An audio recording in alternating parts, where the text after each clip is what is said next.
Hey, it's Freaky Friday on the Film Threat Podcast.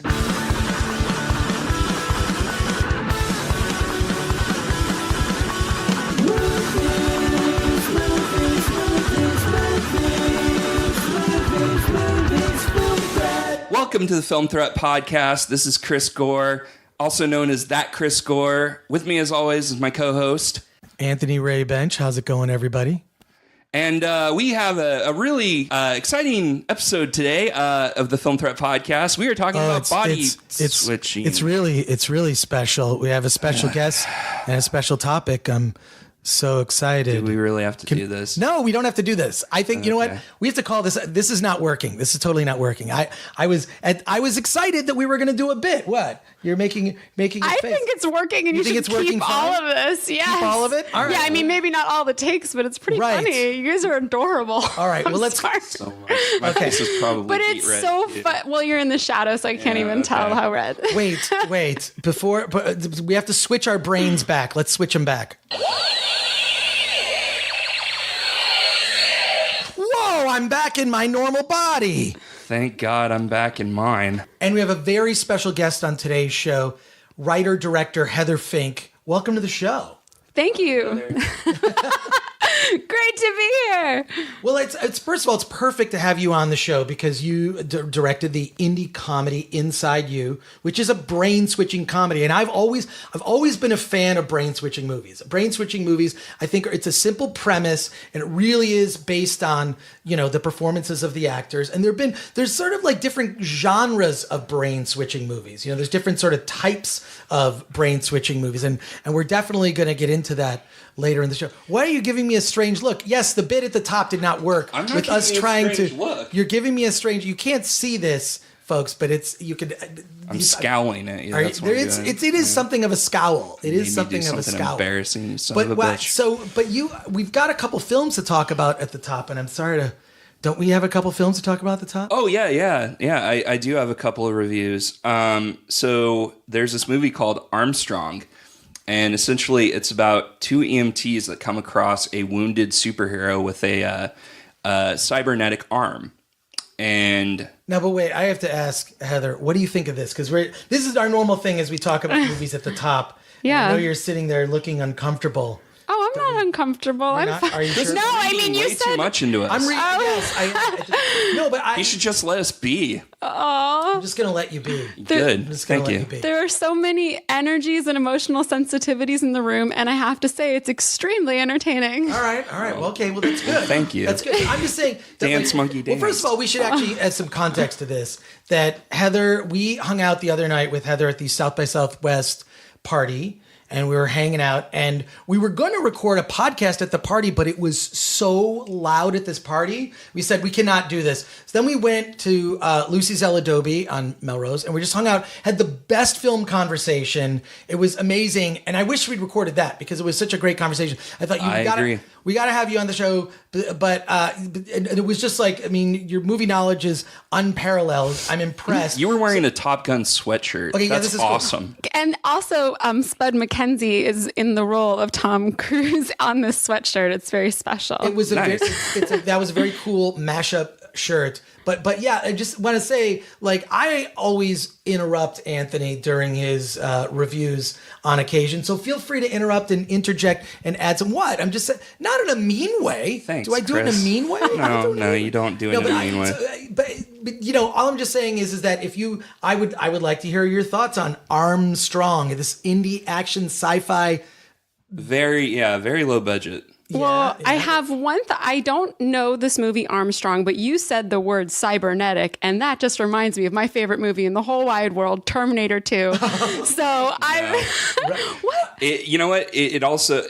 What it reminds me of is the first Terminator. It's like a low budget first Terminator movie. Stop motion animation? No. Not even. But it's not good. Oh, well then. Yeah. What's the point? So it's directed by Carrie Carlock and Nicholas Lund Ulrich. And look, there are some special effects, and I read about the filmmakers, and they do have a background in special effects. And the special effects are pretty good. Unfortunately, the prop arm is really cheap looking, and there's parts where it's kind of popping out, and you can see the actor's arm. I saw the stills for the review, but I gotta say, I've seen better cosplay at really small conventions. It's pretty, And you know, the two leads are really solid. The actress, her name is Vicky Judy. It's weird spelling. I might not be. Pronounce it again. Is it Vicky Judy? Yeah. Okay, it's Vicky Judy. That's what I'm guessing. And Jason Antoon, they play the two EMT drivers, and they're good actors. They have a few weak moments, but the thing about it is neither of them is likable. It's just they have no good traits to them. They're just kind of bland and boring. So they come across a superhero played by Sean Parsons, named Armstrong. You know, like the movie title. That's what the movie's called, Armstrong. Yeah, and when I think Armstrong, I think Stretch Armstrong. Yeah, which is a delightful toy from the 80s. Or Lance. Yeah, and they brought it back in the 90s too. Right, yeah. Exactly. It's been it's a classic. It's a classic. Like, don't break the ice. All right, so what... But basically when they come across this wounded superhero, they're kind of thrust into this intergalactic kind of cult war. It's really convoluted and confusing, and I think it's just overly ambitious. The strengths in this movie are the special effects are really cool. Like, the arm does kind of cool stuff and transforms. And for a low budget movie, like, I was really impressed. It's well shot. I mean, a lot of it is kind of in the the just gritty, like, gross parts of LA. But it just the characters are boring and bland. It's way too confusing to follow.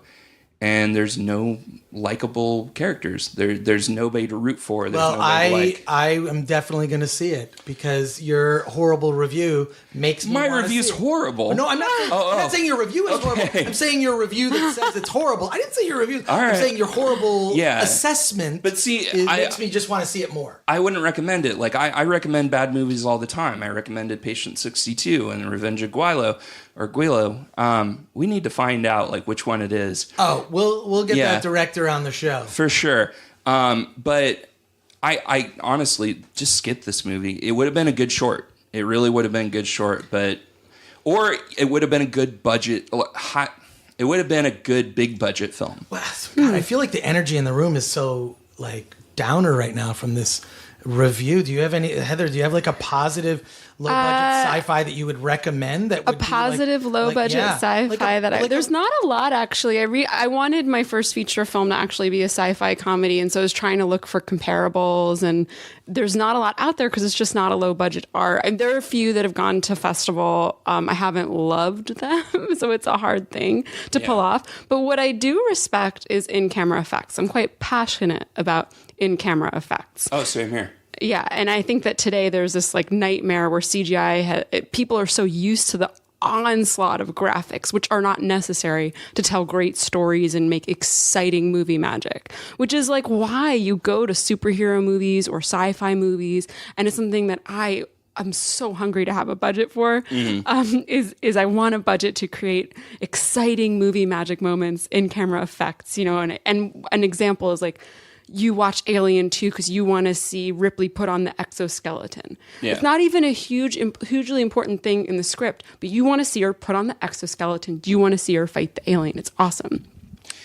Yeah, I mean, there are good sci-fi indie movies, but a lot of it is just focusing on the concept and not really getting carried away and showing the world. Mm-hmm. One of them I reviewed earlier this year was Infinity Baby, which is about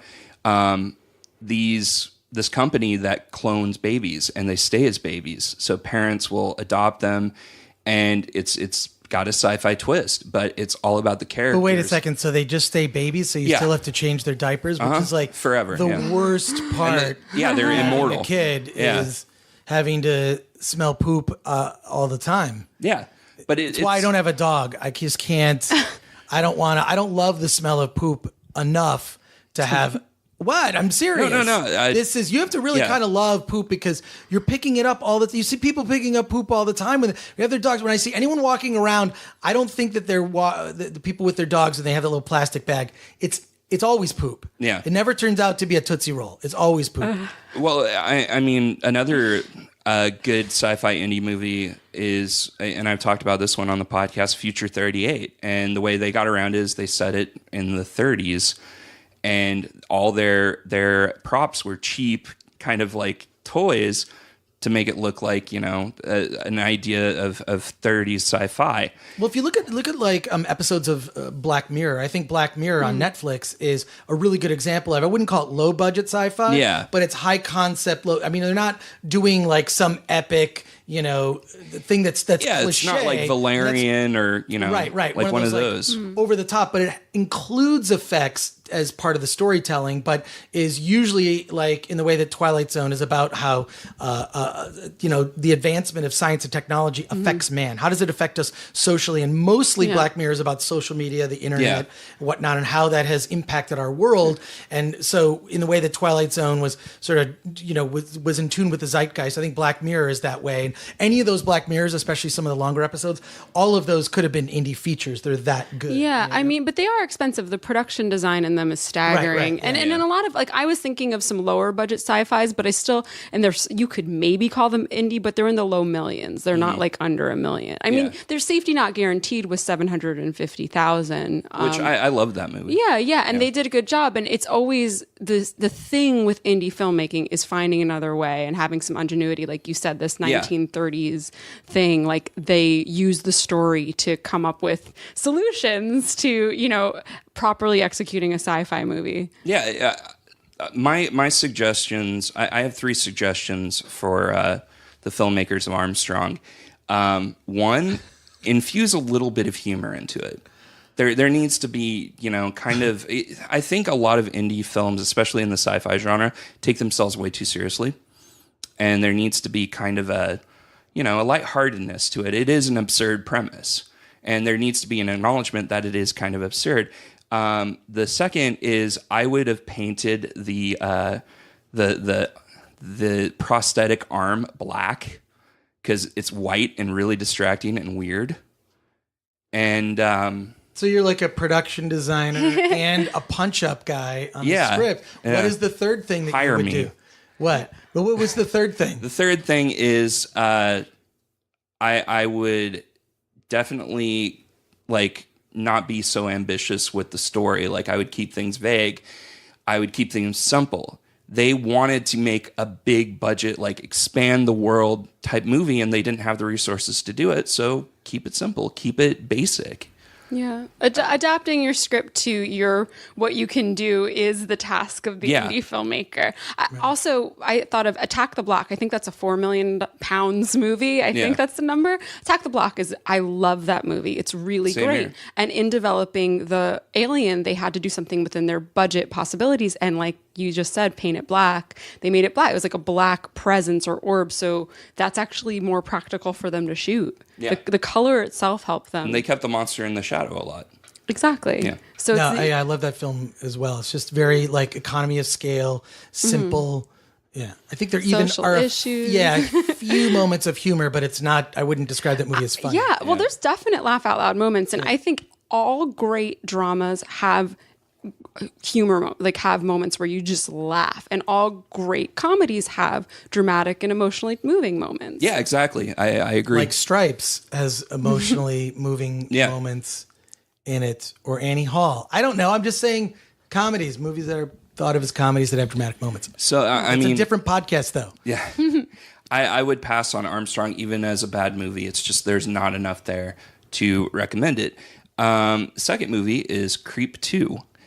And Creep 2 is the sequel to Creep, which you can watch on Netflix, starring Mark Duplass as one of the scariest, most unhinged characters I've seen in a really long time. Yeah, I mean, we were talking about that, and just like I just think that what I love about Creep, and I haven't seen Creep 2, is the simplicity. It really is built around like Mark Duplass. Yeah, the performance. It's not like no special effects per se.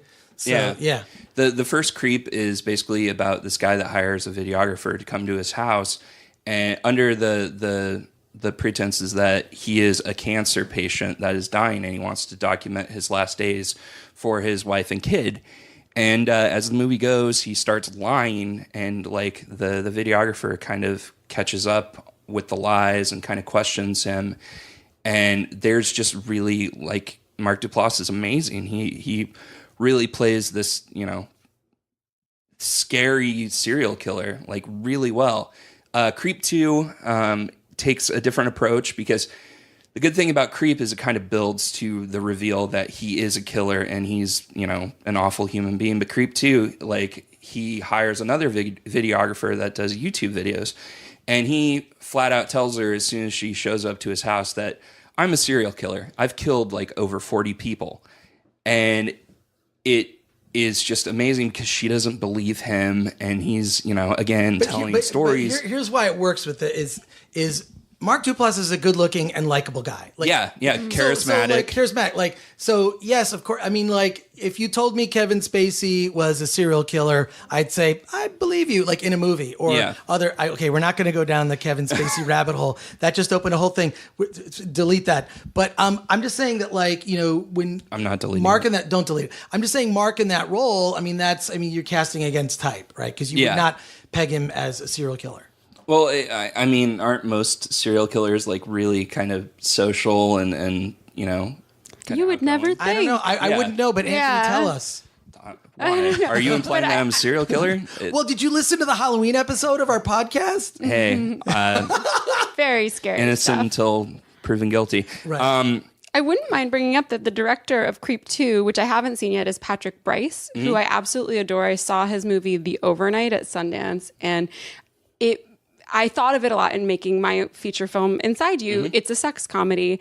And what I loved about it, that it did so well. It's like these 4 really well-developed characters, but it kept going there. It kept pushing the button. It kept being sort of gross and exciting. And I thought he did a wonderful job of keeping you on the edge and like taking that next step and going farther and farther. That's kind of what I also love about Girls Trip. Like all the jokes, you think, okay, they've done the joke. It's like, nope, we're going to take it this much farther and this much nastier. Yeah. And they're very different movies, but they do have that in common. So I am interested to see. Well, both of the Creep movies aren't really that gory, and a lot of it is improvised. A lot of it is just 2 guys on camera, and for the second one, it's a guy and a girl on camera. And it's just fascinating stuff. I highly recommend Creep 2. I see from the IMDb, too, that one of my classmates from film school, Desiree Akavan, who's an awesome director also, is, I think, the woman in that movie. Yeah, she's great. Yeah. She really is. All right, well, let's talk to our guest. I think what we should do is we should rename the opening segment Anthony's Capsule Reviews. And that way we can just sort of shorten the... What? You shorten my part. Sure. Shorten your part. What? We'll just cut right to the chase. We'll just cut right to the chase. The two of you are like bosom buddies, perfect strangers, like a classic pairing of opposite personalities. Oh, you have no idea. Odd couple. It is so entertaining. Yeah, but we get. I don't know. I love hanging out with Anthony. Like, I love hanging out with you. We hang out all the time, but I know I can say the meanest, most cruel, but I fucking hate your guts. That's true. I hate you so much, Chris. What? Sometimes I speak truth about 10% of the time. Yeah. 10%. But Heather, we're so excited to have you on the show, not only to talk about your movie Inside You, but also which I watched last night, by the way.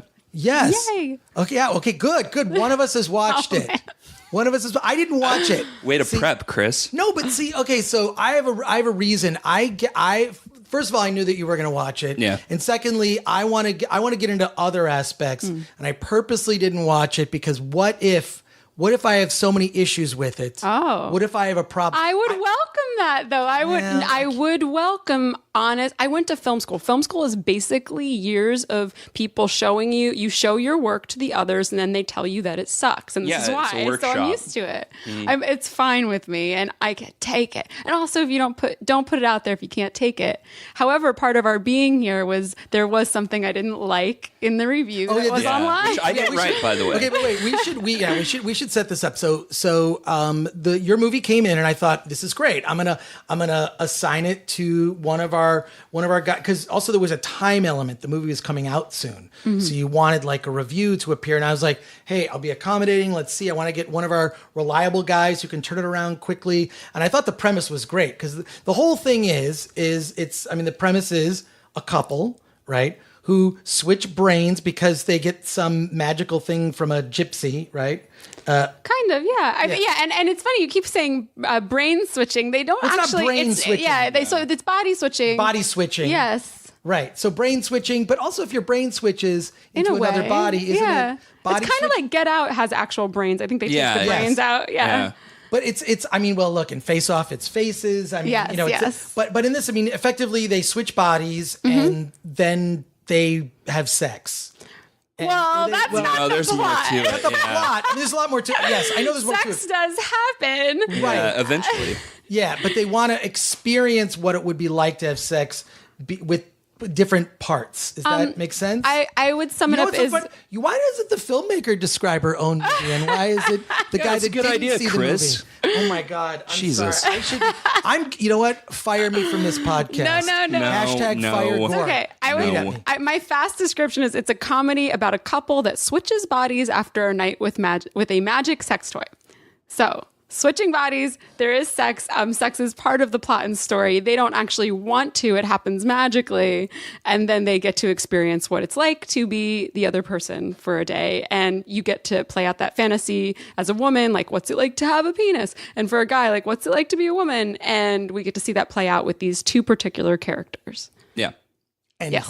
hilarity ensues. Mm-hmm. But so Brad wrote the review, and there were a couple things in it that you felt were unfair, and I thought that your criticism. In fact, I have to say, you sent the nicest email of any filmmaker who has been wronged by Film Threat, and we're talking about millions of filmmakers at this point, you know, in our long and storied history. That there's certainly they're like, and I also realize like how important a review on Film Threat is for a lot of indies, because sometimes it's the only outlet that will review the film, and then secondly, also that we're part of the Rotten Tomatoes score that filmmakers get. So it actually is important for filmmakers. So I feel obligated to do our due diligence on, is the review fair? And you felt it was unfair, and I thought your criticism was right. So I actually forwarded your initial criticism of the review to Bradley, who made a couple of changes in the review. But why don't you address what the issues were? And I do think that there's something different when it comes to perspective, and especially male-female perspective.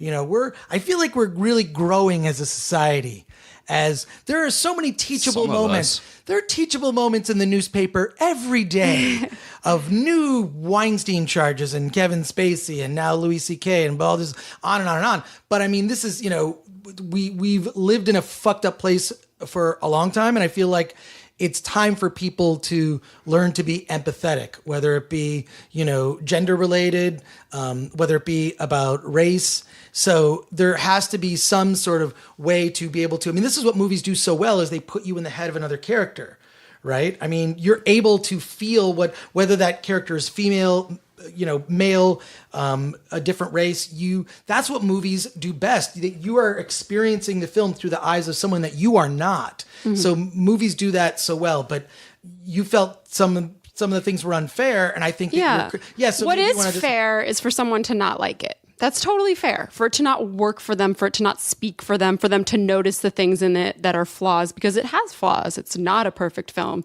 It cost me $100,000. I would be amazed by a $100,000 film that is flawless, and maybe it exists. I don't know. Anyway, my point is there were things in the review that were, I think, just flat out wrong. And one of those things which he did then delete was he started out the review saying, well, this has been done before because of these 2 episodes of Buffy, which were already, you know, body switching from the female perspective.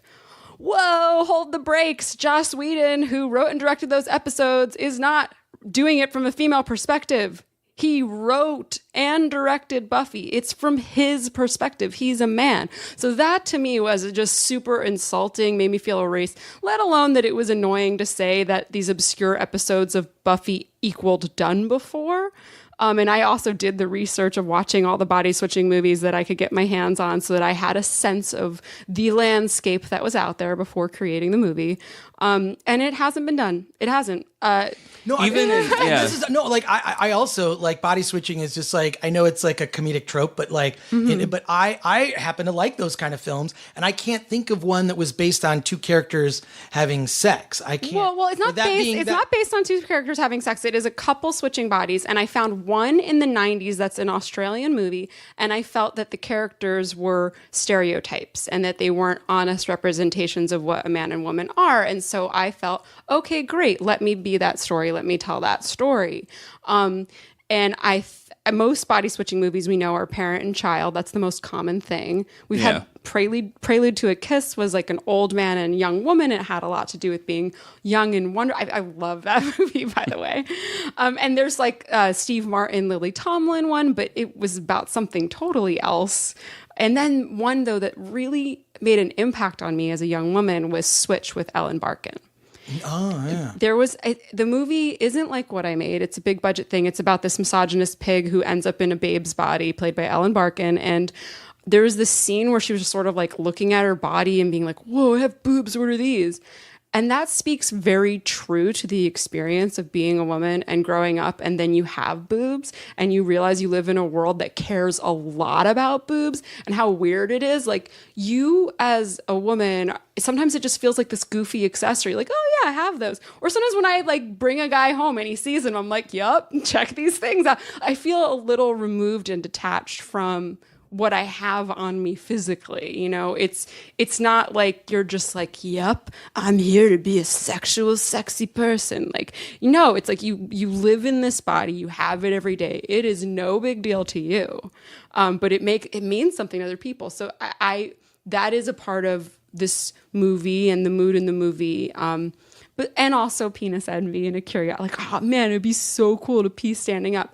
All of the motivations for certain scenes in the movie came from real curiosities of mine and desires and wishes. I mean, it's not like some people would say, oh, she wants to be a man. I think all women are curious. All women wonder. All women see the world through men's eyes because it's been written and directed through them for so long. We're curious. And I know men are curious too. They always make jokes like, oh, if I was a woman for a day, I'd just sit in my room and masturbate, you know? Like, you hear that. But I also felt that's typical like male fantasy of what a woman should do, right? Right. Which is like, and it's like, if it's your parts, they're a little boring, I think. But it's a real thing that they'd be curious about, and it makes total sense. I would be curious too if it was my first time with it. And I'm like suddenly, you know, with all the boobs and everything. Anyway, and then also I thought a very truthful thing would be that the man might be terrified of it instead of looking forward to it. Yeah, that's one of my favorite parts of your movie is the boundaries, like discovering the boundaries. The guy doesn't want to suck his own dick. Like that, I got a kick out of that. I do want to go back to the Buffy thing real quick. So all of the body switching in the Buffy universe has been male to male and female to female. So there has never been a female to male in that show. So Brad, you got it wrong. Yeah, I mean, that was a factual inaccuracy. But you know, I did kind of, because this is something that's part of like, in fact, I even sent it to you, part of the writer's guidelines on film threat, which are actually mostly about what should be bold and ital and what should be, you know, like really nerdy things that people that work with words care about. But one of the things is this paragraph that I emphasize with any writer that gets involved with film threat is that you can't treat an independent movie on the same level as a tentpole Hollywood film, because Hollywood films, I believe, and we've talked about this on the podcast before, Hollywood films have no excuse to fail. They have all the money, the best talent, the best craftsmen, and a marketing department and distribution. And independent films, for the most part, have zero of those things, have none of those things. So it's really like, how can I show my emerging talent through all of these obstacles and zero resources, and show that I have a voice and I have something to say and I have a unique perspective and I can convey tone, but I have none of the tools that Hollywood has, which is why I think deservedly Hollywood films should be treated more harshly, and indie films kind of, I always say the comparison is like a bird with a broken wing. I know it's a bird with let's heal the bird. Let's point out the good things. Let's build it up and let it fly and go free. So I have no problem like going a little easier on like indie films, knowing the obstacles and having also made films myself. And I know that like not all the writers, not everyone that's attracted to writing about film has made films. Yeah. But having made them like since I was 9, on and off, with little success, by the way, with very, very little success. Check, I don't know what my Rotten Tomatoes rating is for my big fat independent movie, but you can look it up. One of the things that I make sure I do when I write a review, and I've done this from the beginning, is I always try to find something positive about the movie, no matter how shitty it is, especially with independent film, because you're exactly right. There are struggles that, we don't see. It's like when you see a baby for the first time and it's a friend of yours baby and it's a really ugly as fuck. It's a fucking ugly baby. It's a disgusting, horrible baby. You have to look for something. Mm-hmm. But it's like, my movie's not that bad. It's not. Like, I know I've sat through indie movies and it's hard. It's like coming from me. It's biased, of course. But I know that I cared that the audience had fun. I cared that the story had a beginning, middle, and end and was complete. I cared that the characters were well developed. I cared about the performance. I cared that it was fun. I cared that it had a message and was about something. The movie's not just about gender and body switching. It's also a vehicle for my fears about marriage. Most of the film, or a lot of the film, explores the female characters afraid of marriage, because I think we live in a wedding obsessed society that is extremely negative on marriage. We're always dumping on my ball and chain and my wife, and that's her perspective. And the guy feels rejected that this person he's with for a very long time doesn't want to get married to him. And so I have the characters explore this topic through each other's eyes. So it's about something. I care about the story. And I feel my strength is comedy. I was a comedian for many years. I believe the movie's funny, and I know that that's biased. And I wish for as many other people to speak on it and see it for themselves. So while we're saying like, oh, this poor little indie movies and they have a broken wing, like, yeah, there's things in it that are low rent about it, but I don't mind being judged like a bigger movie. Because I'd like to believe that it has enough. It has enough to be judged in that way. However, my point is, I don't want to be this like sympathy case of a movie. That's not what we're saying. I wasn't implying that either. I wasn't implying that either. I was just saying that the flaws might be things like the production value is not there because money's not available. I love when you see inexperienced actors. Yeah, exactly. That sort of stuff. I think the thing that I think there's certain things that are forgivable. There's the only thing that's not forgivable is sound. If you do not have good sound on a movie, that is, forget it. If you can't understand what characters are saying, or it's poorly recorded or mixed, that's the only thing. You can get away with being low budget or having hey, it's the whole movie is just two people or one person in a box. That Ryan Reynolds movie where he's buried and he's in a box called Buried. Yes, I know that movie when I watched it. First of all, I watched it at night, and I thought, I'm going to have nightmares. I had to watch it during the day with the windows open because the movie made me claustrophobic. But I do like when I see indie films that kind of use their disadvantages to an advantage. But yeah, no, I would never say special case. I mean, look, you have to get in line from the filmmakers that are upset with us over the fact that we gave them. I mean, look, the whole country of Australia wants to kill Anthony Ray Bench. It's just, bring it.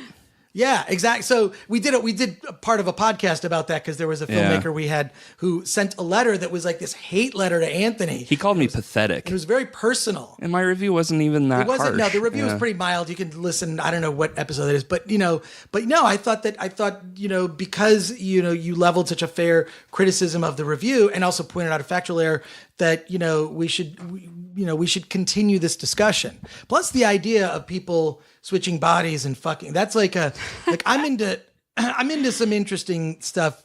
I'm into interesting stuff sexually. I think that when I'm in a relationship and I like to explore and do things in the confines of a consensual relationship where everyone's this. I'm not not like the plague that is, For more info, listen to Podcrash. Yeah, exactly. No, don't listen to my old podcast, which I don't even know. It's not on iTunes anymore, is it? I have no idea. I don't know. You'd have to. I'm sure it's somewhere. But anyway, so back to I mean, you know how hard it is because you're making the movie, you're also doing the marketing. You said that you put together a list of all these film sites and only 2 responded. Yeah. Film Threat responded. Yes. Film Threat. You could email me at filmthreatgore@gmail.com.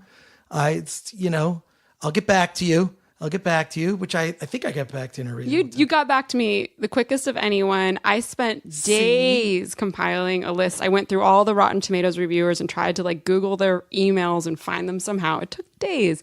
And then I finally sent out a press release, and then I sent out like a personal thing a week later telling the story of the making of the movie. And it was like so much fun just screaming into the woods and having no one here, like is what it felt like to have made this feature film. And I haven't had a lot of luck with it. Like I didn't really get into festivals. There's no famous people in it, sorry. And it is a commercial idea. So festivals want more serious, like border crossing movies and stuff like that. Well, that's the thing I see a lot is I see indie movies where I feel like this is a problem that like I feel like I've seen this happen with a lot of friends that will make indie movies is they make something that's too mainstream for indie. Like indie wants it to be like it's a trans gay head of the football team whose mom has cancer and that, you know what I mean? It's like, and there's just like all the most horrible things that could happen, right? And that sort of, which is become kind of cliche. So it's too, since you don't have those elements. That's not what I write. Like I want to direct comic book movies. I want to direct sci-fi comedies and action. Like that's what I love. And there are not women at the box office doing that. Like thank God we have Ava DuVernay. We have Patty Jenkins. Oh my God, I love Ava DuVernay. Oh my God. Do you follow her Twitter? I follow her. She's my favorite. I was so excited. She follows Film Threat. I was very excited that, oh my God. And I've also seen her speak at events. And the 13th is just such the best documentary last year. She got robbed to me at the Oscars. But, absolutely. Yeah, no, she to me is an inspiration, just everything about her. And I know I'm not like the demographic technically for we are her all movie. the demographic. No, I'm saying for that Disney movie she's making. It's it's a young adult book. It's not for me, but I'm still gonna go see it. Oh my God. Because I just love her. You're talking about A Wrinkle in Time, right? That's correct. Yeah. Yes, I think I have a Wrinkle in Time free T-shirt that I got at D23. So I don't know why I brought that up. Don't let it wrinkle. Yeah, I'll just give it away to someone on the podcast. Email me at filmthreatgore@gmail.com. Okay, so we do little things we want to test our listeners to see if they're paying attention to the podcast. But there's like that is sort of it's like the trap, right? You're too mainstream for indie, or you're like, you know what I mean, or it's the opposite of that. You know, you're so like obscure that it's going to be a movie that is indie and like has no other market, has no broad market. There are no superheroes in it, right? But unless you did an all trans like superhero movie, which would actually be kind of cool. Well, those serious dark movies keep getting propped up from the women filmmakers, you know, that like serious dark, like this bad thing happened to this person in this country that's not America. And I feel that we cannot complain about there being only 4% of movies at the box office directed by women if we do not prop up the genres that go to the frickin' box office. It's not going to happen. I'm going to stay here being obscure, making my little stuff with no budget. If no one sees it, if they don't care, if I'm not important enough for Sundance, and it's not just me. I mean, I know there's other women out there trying to make this kind of stuff. I'm here doing it, but you know, they want something specific out of you, you know, as a serious woman filmmaker, as a comedian, it has to. It's not that comedies from women don't get to Sundance. Typically, if they do, there is a name involved, whether it's the actors, the director, writer, producer, or executive producer. I didn't have the luck of getting all that. That's fine. You know, that's special. It's a hard industry. I get it. I'll be out here still doing my thing, making more stuff. It's on me to make it. And that's why I took all that time making that reviewer list. Okay, I didn't get into festivals. Fine. I drove cross country and just moved to LA in September and I screened it myself. I drove and I visited independent theaters and showed it. So like, there's always a way, you know. I can't sit around complaining like, oh, I'm not lucky. I'm fortunate in certain ways. This being here in Pasadena, recording this podcast with you is a very cool experience. Really? Yes. Wow. No one's ever said that on the podcast. I think we're cool. I think you're cool. You guys have sat here this whole time apologizing for how you're behaving when it is so much more fun and interesting than a typical podcast. Really? Yeah, you have this history and this dynamic and these very defined and opposite personalities, and that's fun. And that you cared when I wrote an email. You cared. A lot of emails go into the atmosphere and don't get responded to. I have to have a zero inbox, so I have to respond to everything. So, although I don't really put my email address out there except on the podcast, which tells you maybe we need more listeners. I don't know. We should we should get mainstream on the podcast. We should cover we've covered Marvel movies and Star Wars. For some reason, it always ends up coming up. There'll be some dumb thing that comes up and says, I want to talk about Star Wars. The new Star Wars. What? Why are you're giving me we really need to. I'm just witnessing your Chris Goriness. Right. Drinking in it. Yeah. Well, we'll watch it. We'll switch brains again. Fuck you. Yeah, but so I mean, I understand those challenges. Having made films and try to get them out there because you have to do 9 jobs. I mean, and you have to be an expert on a lot of different things. So, but the good thing is with your film, Inside You is going to be right next to, when you download it digitally, right next to Inside Out by Pixar, right? If you're scrolling through the eyes, when a lot of people could accidentally select Inside You. Some drunk asshole. Children everywhere are going to be watching a story about a couple with commitment issues, and one of the characters doesn't want to suck his own dick. They're going to children. Really focused on this aspect of the movie. I'm not focused on the aspect. I'm saying it was brought up. One of the funny things is there is a I mean, yes, no, you are correct. I mean, it can't be much different than eating a hot dog. I'm a big fan of Dodger dogs. Not too much chewing and no ketchup, please. Okay, so no chewing, and you don't know what the flavor is going to be. I don't think I could do it. Is it like a turkey dog with jalapeno, which is also, I have some in my fridge. What the fuck is wrong with you? I shop at Trader Joe's. They have these turkey dog with jalapeno. I'll show you. They have jalapeno in there. Okay, we're off track. Somehow penises got involved. I do have a question for you. Last night, you mentioned that only one of the film festivals you submitted to gave you feedback. What was the feedback? It was Tribeca, and the girlfriend of my editor went there, so that's why I got the feedback. And the feedback was that half of the people there thought it was hilarious and loved it, and then the other half thought it was gross and unsophisticated. Did the other half have penises? Is that? I'm not sure. I actually I'm curious don't what the know. Gender breakdown would be on people who respond to the movie. Yeah, I would be curious too. I do think there's plenty of humor there for both genders. I don't know what you think about that. The jokes, my sense of humor skews across the board, although it does, I would say, uniquely have a female perspective. But. Yeah, I agree. The thing is, I loved you in the movie. I didn't necessarily love other people in the movie. Okay. I don't want to name any names. But there's a scene where, your character in the other body is kind of hanging out with a bunch of guys, and there's male talk, and I didn't relate to that at all. Okay. Maybe it's just because I don't hang out with people like that. Mm-hmm. I relate to that, but in this way, I think that there is definitely a maleness when just having, I was raised by a single mother, very strong, grandmother and aunts. I was surrounded by a lot of women. So you get to high school. So was I. Yeah. So you get to high school and you start to see the jockocracy and the sort of bro culture. I remember feeling very alien, not being able to connect to that. Yeah. And it got worse because I went to a commuter college. I never joined a fraternity or had the traditional college experience. I went to a commuter school for 2 years and dropped out. So there is a sort of thing where it's this sort of consortium of when it's just the guys, this is how men speak. And when they speak that, there's an assumption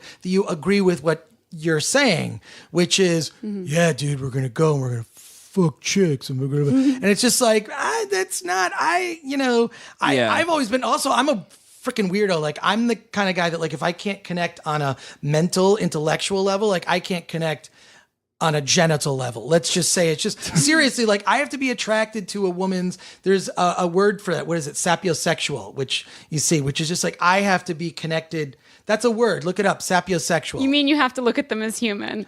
Yeah. Yes, which is I would say is a normal thing, but just I have to have an intellectual connection in order to be want to be naked with someone. Because when you're naked's a very personal thing. It's when you're being naked. And I don't know, like in fact, Anthony and I, before you even came over here, we were talking about, so I don't know how it came up, strip clubs. It was like strip clubs. Yeah. We were talking about how much we both don't like I actually don't like to be touched so much or hugged. It's like, I got to know someone for a while. Oh, well, I'll do the hug. I do go for the shoulder thing, or like I do the awkward one or whatever. But like, yeah, we're just talking about like handshake, strippers and how just like, we're just not like into that. Like don't get me wrong. I love looking at the naked form of a female. They're way I don't know. I was doubting. Yeah, but but what I'm saying is I love to do, but I don't want to, like, I feel like even with, like, I used to live around the corner. I used to live on Normandy Avenue in Los Feliz, around the corner from Jumbo's Clown Room. Jumbo's Clown Room was my corner bar. Now, Jumbo's Clown Room, just so you know, is like one of these dive bars. It's an experience in LA. You haven't been there yet. Mm-hmm. So I've been there on Christmas Eve, which is super fun.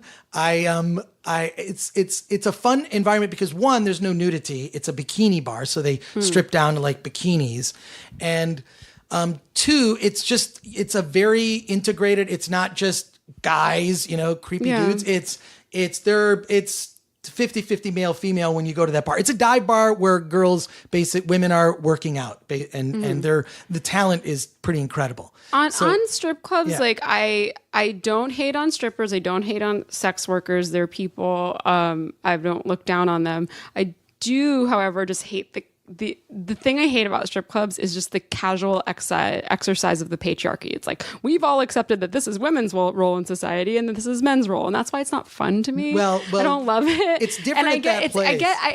I have a lot of friends who go there. It's kind of like burlesque. It's like hipster patriarchy. Right. It's still patriarchy. Like, it's hipster and fun. It's like patriarchy light.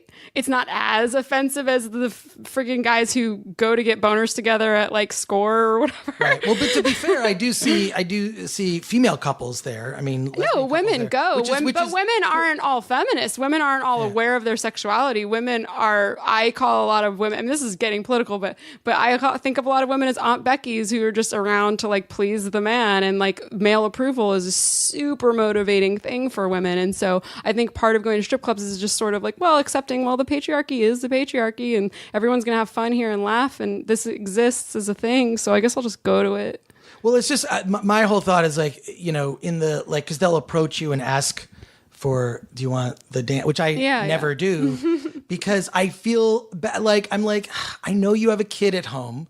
Mm-hmm. Or you're working your way through school, or you're in some cases, actresses that are, just making some money on the side or whatever. It's just But there are some strippers that just like to strip. Well, yes. Yeah. That would, yeah. I actually, this is a side. I worked in gay porn for 2 years as the head of PR, and I will say that most people working in that industry, like, or doing that work, is not going to make you feel better or happier or solve the problem. It's often in time going to make you feel a little worse.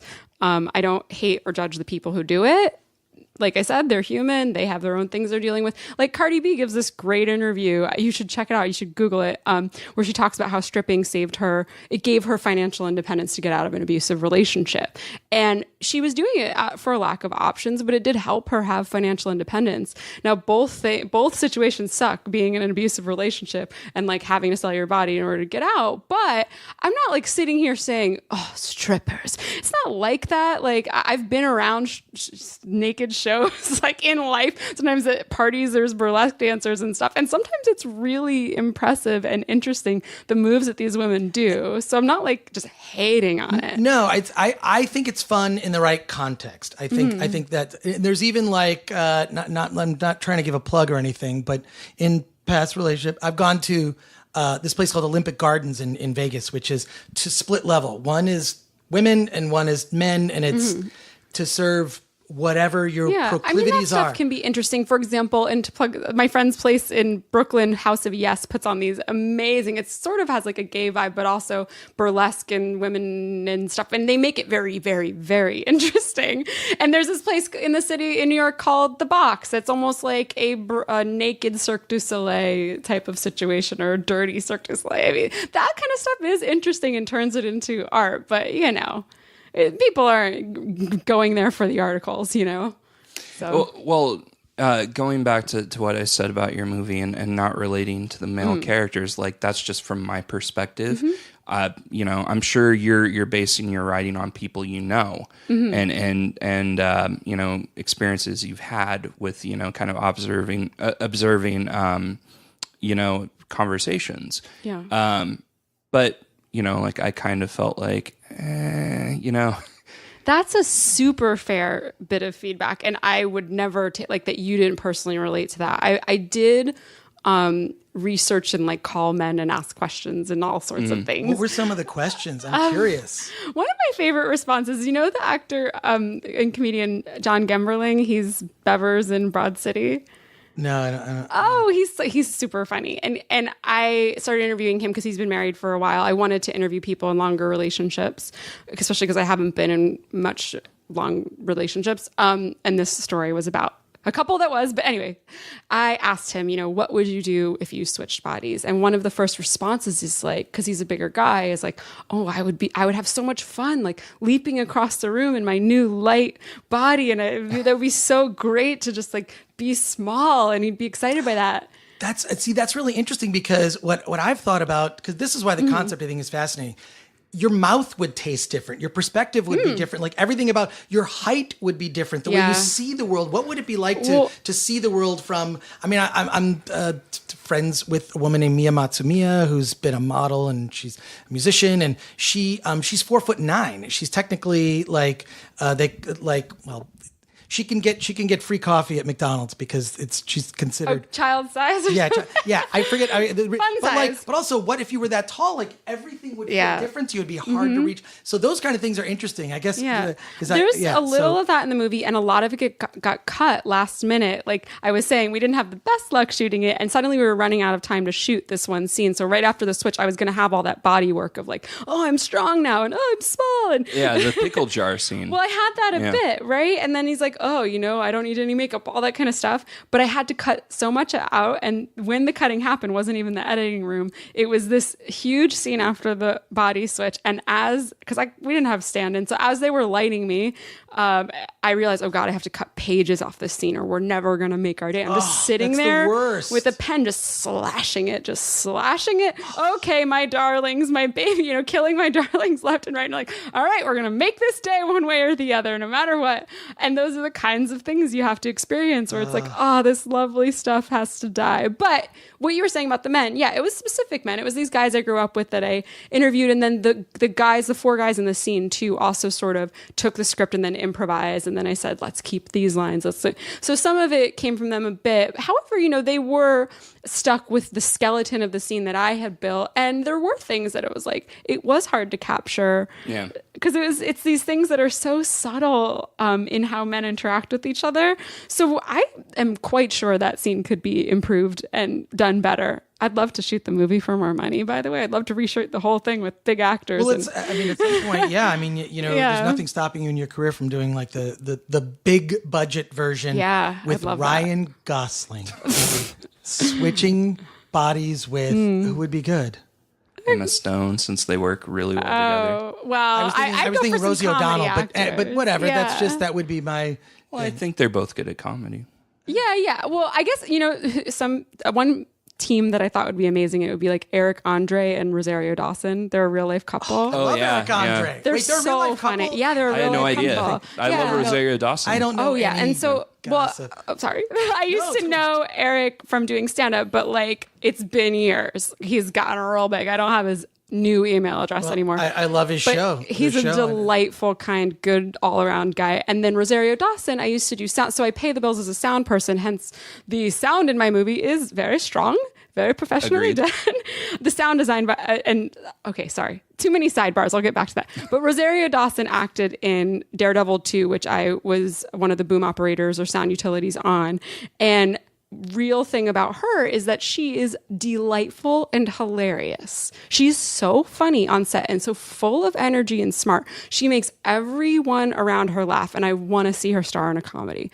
So that was at the top of my head of this is who I'd really love to make the movie with. There's a few other people who I think would nail this. And I did want and try to get them in the movie, but alas, I was stuck with my own damn self. And then also opposite me is this wonderfully hilarious UCB actor Marshall Stratton, who filled in the role opposite me when I was struggling to find a really good comedic actor who was New York based. But anyway, sidebar. The other thing, though, is you guys were playing with this like sound effect for the body switching. Yeah. And the sound effect is one of my favorite things. We put a lot of care and time into developing. The woman who taught me how to do sound, Laura Sinnott, was my sound designer alongside our sound editor, David Forshee. And our final sound mix was done by Tom Varga, who has also done the sound for Birdman, personal friend of mine. And they put so much time and effort. And we layered in horses and thunder and and musical sounds and electronic sounds, and we spent a lot of time and care into making that sound effect special. Well, on that note, we also on the Film Threat podcast put a lot of time and care into the sound effect that we created for our brain switching, as I just sort of pulled this weird toy out of the box of things of why do I still have this. So speaking of weird toys and pulling them out of places, what was that prop, like the sex toy prop? Because in the movie, the switching happens. I could probably tell you what it is. Do you have a picture of it?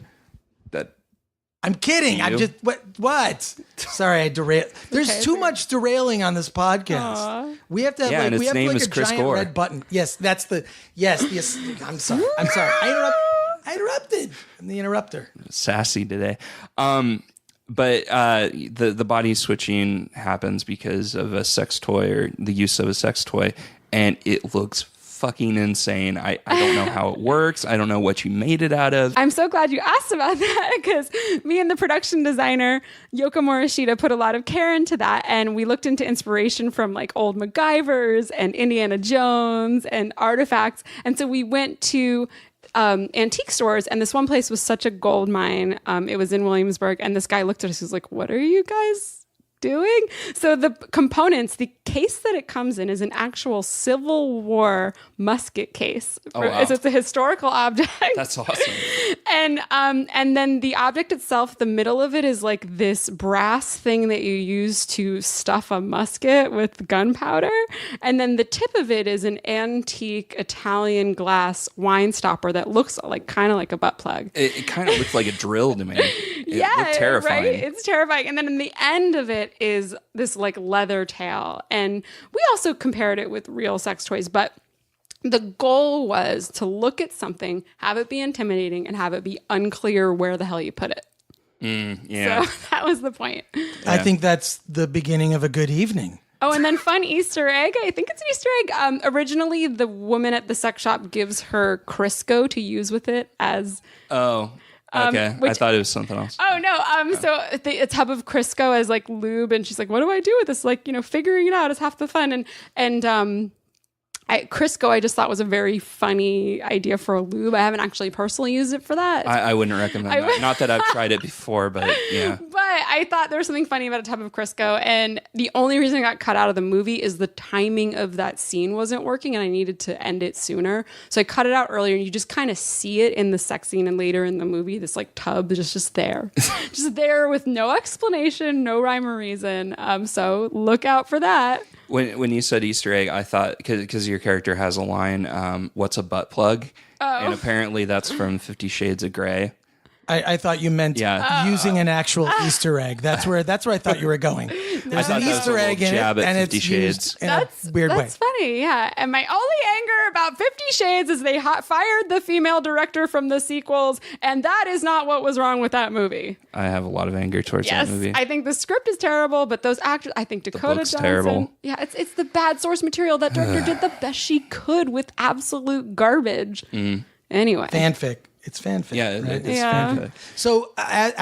So you're promoting it and you're putting it out on VOD and iTunes and all that stuff. Yes, so iTunes, it's everywhere. Amazon, Xbox, Vudu, Google Play, and for rent on YouTube. Yay! Sweet. All right. And then where can people find out about the movie?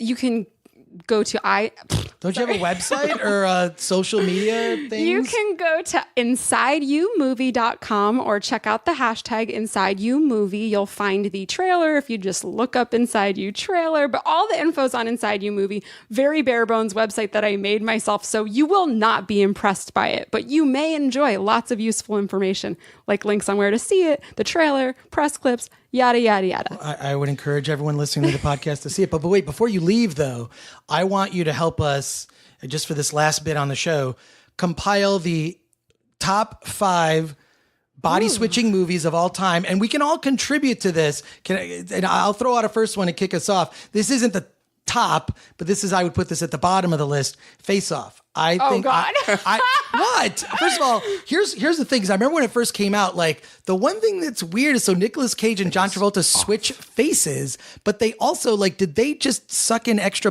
because Nicolas Cage is very lean and Travolta at that time is a little doughy. Yeah. So it was like they changed faces. I think what would have been really funny is if in that movie, because the premise, I mean, look, it was directed by John Woo. There are some cool action scenes in it. I mean, Nicolas Cage everywhere. Nicolas Cage unhinged in a movie. When do you ever get to see that?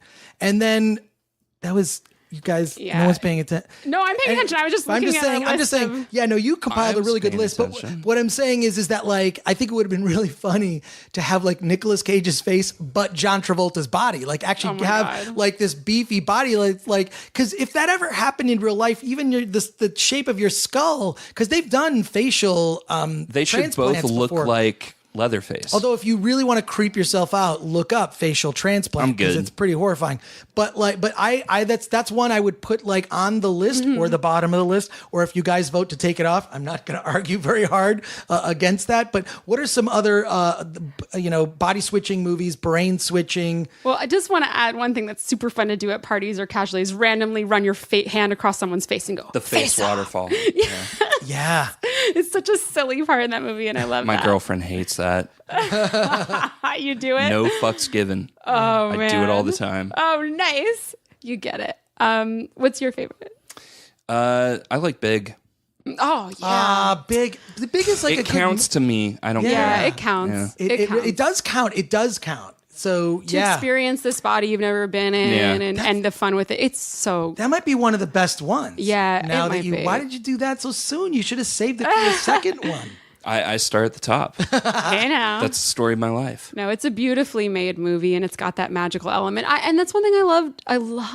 Part of the reason I even made it is I am a child of the 80s, and I love those movies where you feel magic and adventure and a sense of fun. And I want more movies to be fun. It's incredibly important, and they can still be about something. And also, I don't know if you stole this from Big, but Big also, as the device for the body switching, also uses an unusual sex toy. So not a lot of people know that. Gross. Not a lot of people know. What version did you watch?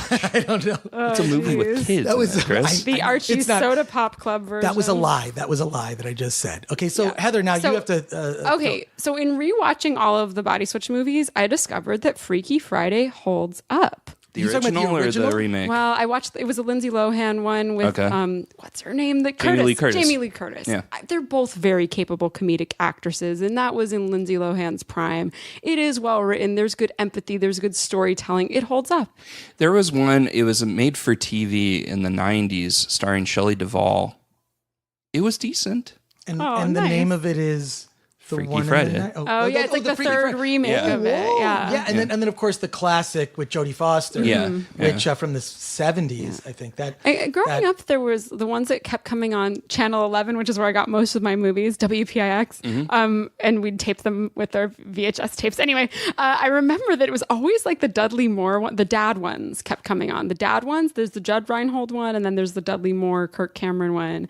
And these aren't helping our audience. They no. need to know. You can't call it the one. What's the name of it? What's the one where Ryan Reynolds and they Change Up? That's the one where they urinate into a fountain together. Hated that fucking movie. I also hated terrible. it, but I have seen it. So there you go.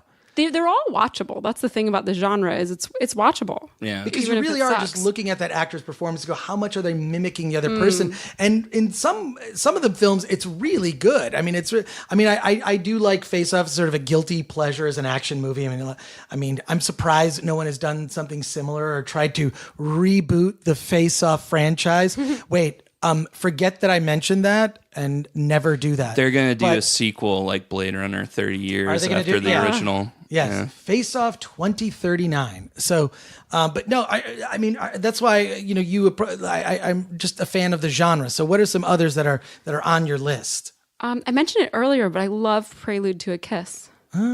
It's such a sweet movie. This weird old man. I mean, Meg Ryan in her prime too. I mean, what a funny, cool, fascinating actress. And Alec Baldwin, bless his soul, he's good in it too. And the old man. Now, where does 13 going on 30 rank? Oh, it's fabulous. The dance sequence. I haven't seen that one. I was waiting in a doctor's office and they were playing. Okay, if you think about the premise, there could be a really creepy version of that movie, right? Yeah. But anyways, in the doctor's office, they were playing 17 again, the Matthew Perry, Zac Efron movie. It wasn't very good. Yeah. That's not really a formula to win that combo. No. Sorry, guys. No. Well, I mean, that's I would say Big at number 1. Yeah. Face Off at number 5, and fill in the rest. Okay, we've got Freaky Friday. And Freaky Friday is on that list. I would say that probably ranks like 2 or 3. And we're going with the remake, the 2000s one, right? Yeah, I mean, I actually didn't see the Jodie Foster one. All right, so we need a 2 and a 4 to complete our list. Prelude. Yeah, Prelude's great. Well, I don't know if Chances Are counts because it is a new body. It's Robert Downey Jr. I want to just bring this movie up. This movie, I freaking love it. I remember. Sybil Shepherd, Robert Downey Jr., Ryan O'Neal, and what was her? The blonde short hair, not Shina Phillips. I think it was like Mary Stuart Masterson or something was the woman in it. I don't remember. But that song, there's this very famous song that I think outlasted the people knowing the movie, which was After All, like the Cher, Peter Cetera song. Oh man! I have no idea what you're talking about. No? Okay, I just went off the deep end of 80s, but it is such You said Peter Cetera and it instantly gave me a headache. You're just like, no, Sorry. ouch, yuck. I'm a sucker for 80s ballads and all the nostalgia, but Robert Downey Jr. too is in his comedic prime. And at that time period, I feel like Robert Downey Jr., young Tom Hanks, also in Big, were such delightful man-childs on television. Can I just say, I like to think of Chances Are as like a Tony Stark, like a Marvel movie, but this is Tony Stark in another dimension, and Cap has to go find him, pull him out of the dimension, and get him back to the what?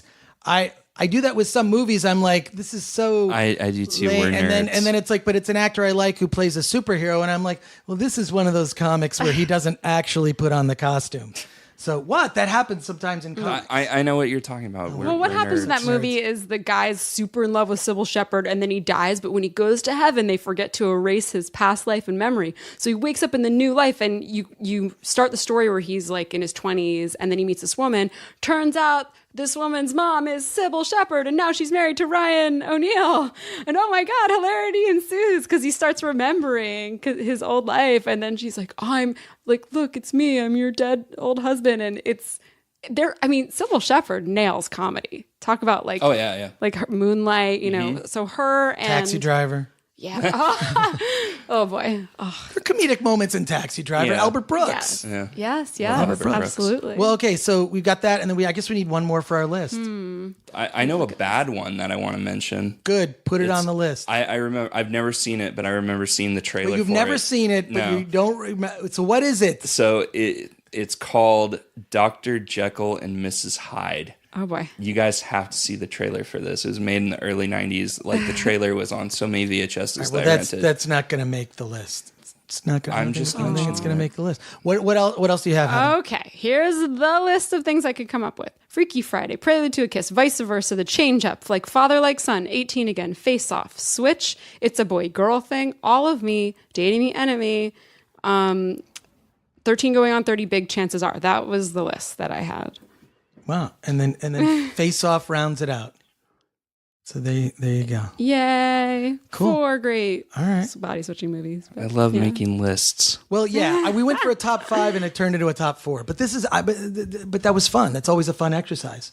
So, Heather, thank you so much for doing the show. I really appreciate you coming on and talking to us, and also not sending a horribly mean email when you first reached out.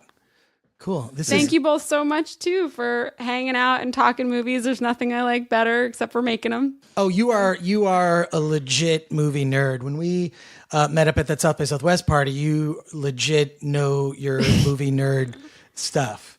You had some really deep cuts in that conversation. So I'm sure we'll have to have you on. I make them because I love them. Cool. All right. And I'm Chris Gore, sometimes known as that Chris Gore, and then. I'm Anthony Ray Bench, and you can follow me on Twitter at This Game Cheats. And follow Film Threat and just, yeah. All right. So wait, where can we find you? Oh, heatherfink.com, or you can, sorry, let me answer. Where can we find you? The answer is sausageforever.com. That is my personal website. Sausageforever.com? Yay. Not all awesome. Things are forever, but some can be. Sausageforever.com. It's just a fun thing. It's I feel like that's the name of your next movie is sausageforever.com. No, the name of my next movie is HTTP 404 about an internet apocalypse, and I want Hollywood to make it and give me money for it. Boom. Yeah, listen up, Hollywood. Do it. Cool. And I just want to say I don't have a movie. I don't have a movie. I'm just here.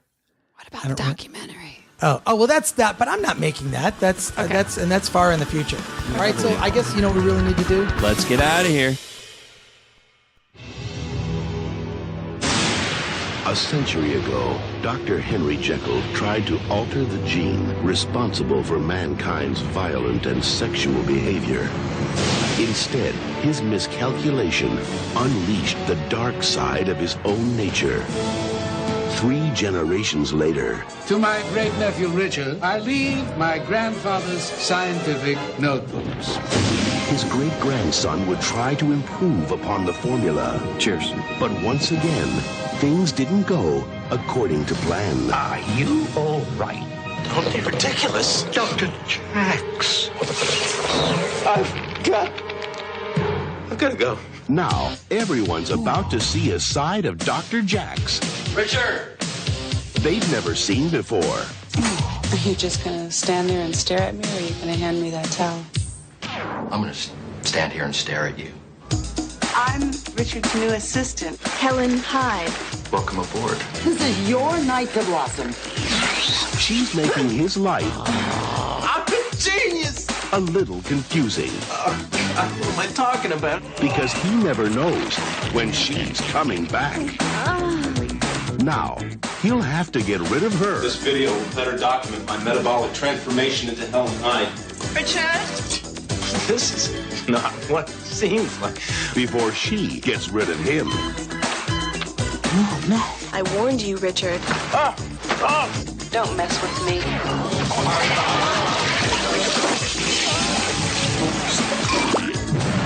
Hilda, you still know how to throw a party. Sean Young, You know, I've got a caulking gun, because that ain't gonna do it. Tim Daly, Helen and her damn thongs. Dr. Jekyll, and Ms. Hyde. Sweetheart, Mr. Monkey wants to play.